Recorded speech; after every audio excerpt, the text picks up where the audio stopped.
Ladies and gentleman, ಈ ಸೆಲೆಬ್ರಿಟಿಗಳಿಗೆ ಏನಾಗಿದೆಯೋ ಗೊತ್ತಿಲ್ಲ. ತಾನೊಬ್ಬ celebrity ಆದ ಕೂಡಲೇ ಕೊಂಬು ಮೂಡುತ್ತೋ ಏನೋ ಗೊತ್ತಿಲ್ಲ. ಟಿವಿ ಕಾರ್ಯಕ್ರಮಗಳಲ್ಲಿ ಮಿಂಚುವಂತಹ ಇವರು ಹೊರಬಂದ ಬಳಿಕ ತಾವಿರೋದು ನಾಗರಿಕ ಸಮಾಜದಲ್ಲಿ ಅನ್ನುವಂತಹದನ್ನ ಮರೆತು ಸ್ವೇಚ್ಛಾಚಾರವಾಗಿ ವರ್ತಿಸ್ತಾರೆ. ಇವರ ಹುಚ್ಚಾಟಕ್ಕೆ ಸೋಷಿಯಲ್ ಮೀಡಿಯಾದಲ್ಲಿ ನೆಟ್ಟಿಗರಿಂದ ಆಕ್ರೋಶ ವ್ಯಕ್ತವಾಗಿದೆ. ಯಾಕೆ, ಏನ್ ಕತೆ, ಏನ್ ಕಾರಣ ಅಂತ ನೋಡ್ತಾ ಹೋಗೋಣ. ವೀಕ್ಷಕರೇ, ನೆಲ ಜಲ ಭಾಷೆಗಾಗಿ ಪ್ರಾಮಾಣಿಕ ಪತ್ರಿಕೋದ್ಯಮ. ನೀವು ನೋಡ್ತಾ ಇದ್ದೀರಾ ಫೋಕಸ್ ಟಿವಿ. ನಾನು ನಿಶ್ಚಿತ.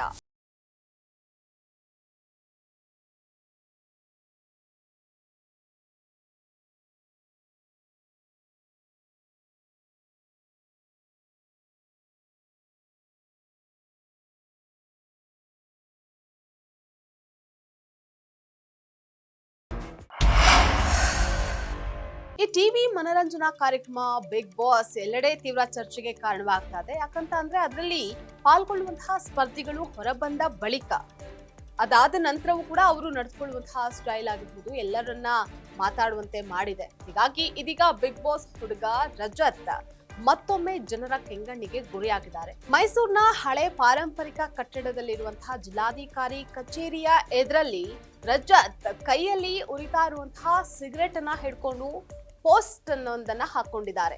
ಸಾರ್ವಜನಿಕ ಸ್ಥಳಗಳಲ್ಲಿ ಸಿಗರೆಟ್ ಸೇರ್ತಾ ರಜತ್ ವಿಲನ್ ಲುಕ್ ನಲ್ಲಿ ಪೋಸ್ ನೀಡಿರೋದು, ಆ ಫೋಟೋಗಳು ಸಾಮಾಜಿಕ ಜಾಲತಾಣದಲ್ಲಿ ವೈರಲ್ ಆಗಿದೆ.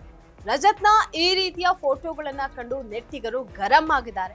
ಈ ಹಿಂದೆ ಇದೇ ಬಿಗ್ ಬಾಸ್ ರಜತ್ ಶೂಟಿಂಗ್ ಸೆಟ್ ನಲ್ಲಿ ಮಚ್ಚನ್ನ ಹಿಡ್ಕೊಂಡು ಪೋಸ್ ಕೊಟ್ಟಿದ್ದಂತಹ ಚಿತ್ರಗಳು ಹಿಂದೆ ವೈರಲ್ ಆಗಿದ್ವು.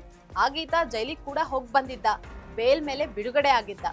ಇದೀಗ ಮತ್ತದೇ ರೀತಿಯ ಚಿತ್ರಗಳನ್ನ ಪೋಸ್ಟ್ ಮಾಡಿದ್ದಾರೆ. ನೆಟ್ಟಿಗರು ಜೈಲಿಗೆ ಹೋಗಿ ಬಂದ್ರು ಬುದ್ಧಿ ಕಲ್ತಿಲ್ವಾ ರಜತ್ ಅಂತ ಟ್ರೋಲ್ ಮಾಡ್ತಾ ಇದ್ದಾರೆ. ಕರ್ನಾಟಕದಲ್ಲಿ ಸಾರ್ವಜನಿಕ ಸ್ಥಳಗಳಲ್ಲಿ ಸಿಗರೆಟ್ ಸೇದೋದು ಸಂಪೂರ್ಣ ನಿಷೇಧವಾಗಿದೆ. ಸಾರ್ವಜನಿಕ ಸ್ಥಳದಲ್ಲಿ ಧೂಮಪಾನ ನಿಷೇಧ ಕಾಯ್ದೆ ಪ್ರಕಾರ ಇದಕ್ಕೆ ದಂಡವನ್ನ ವಿಧಿಸಲಾಗುತ್ತೆ. ಇಷ್ಟೆಲ್ಲ ಗೊತ್ತಿದ್ರು ಶೋಕಿಗಾಗಿ, ರೀಲ್ಸ್ ಮತ್ತು ಫೋಟೋ ಶೂಟ್ಗಾಗಿ ರಜತ್ ಈ ರೀತಿ ಮಾಡಿದ್ದಾರೆ ಅಂತ ನೆಟ್ಟಿಗರು ಆರೋಪವನ್ನ ಮಾಡ್ತಾ ಇದ್ದಾರೆ. ಪಾರಂಪರಿಕ ಕಟ್ಟಡದ ಎದುರು ಸಿಗರೆಟ್ ಹಿಡಿದು ಫೋಟೋ ತೆಗೆಸಿಕೊಳ್ಳೋದು ಸಂಸ್ಕೃತಿಗೆ ಅಗೌರವ ಅಂತ ಅನೇಕರು ಟೀಕೆ ಮಾಡಿದ್ದಾರೆ. ನಾವು ಮೈಸೂರಿನ ಪಾರಂಪರಿಕ ಕಟ್ಟಡ ಆದಂತಹ DC ಕಚೇರಿ ಇದೆ. ಇದರ ಮುಂದೆ ರಜತ್ ಎಂಬುವರು ಬಿಗ್ ಬಾಸ್ನ ಮಾಜಿ ಸ್ಪರ್ಧಿ ತಮ್ಮ ಸಾಮಾಜಿಕ ಜಾಲತಾಣದಲ್ಲಿ ಒಂದು ಫೋಟೋ ಶೂಟ್ ಮಾಡಿಸ್ಕೊಂಡು ಅದರಲ್ಲೂ ಸಿಗರೇಟ್ ಅಲ್ಲಿ ವಿಲನ್ ಲುಕ್ ಕೊಟ್ಕೊಂಡು ಇದನ್ನ ಹಾಕಿರೋದನ್ನ ನಿಜಕ್ಕೂ ಖಂಡಿಸಿ ನಾವಿಂದು ಕಂಪ್ಲೇಂಟ್ ಕೊಡ್ತಾ ಇದೀವಿ. ಈಗಾಗಲೇ ಮಚ್ಚುಲಾಂಗ್ ಹಿಡ್ಕೊಂಡು ಒಂದು ಬಾರಿ ಜೈಲ್ಗೆ ಹೋಗಿದ್ದು ಬಂದು ಸಹ ಬುದ್ಧಿ ಕಲ್ತಿಲ್ಲ.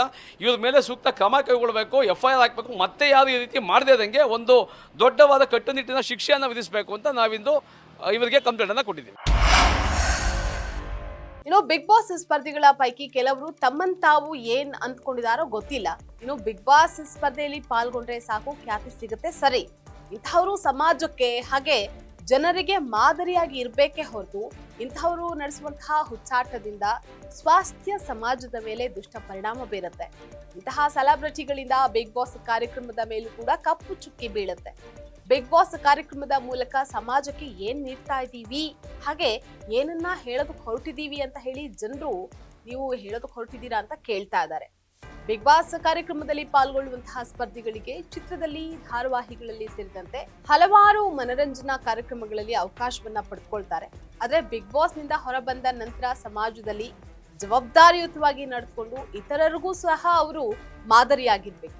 ಅದನ್ ಬಿಟ್ಟು ಸಮಾಜ ಹಾಗೆ ಕಾನೂನಿನ ಅರಿವಿಲ್ಲದೆ ಸ್ವ ಇಚ್ಛಾಚಾರದಿಂದ ವರ್ತಿಸುವುದರ ಮೂಲಕ ಸಮಾಜಕ್ಕೆ ಮಾರಕ ಆಗೋದನ್ನ ತಪ್ಪಿಸಬೇಕಾಗಿದೆ.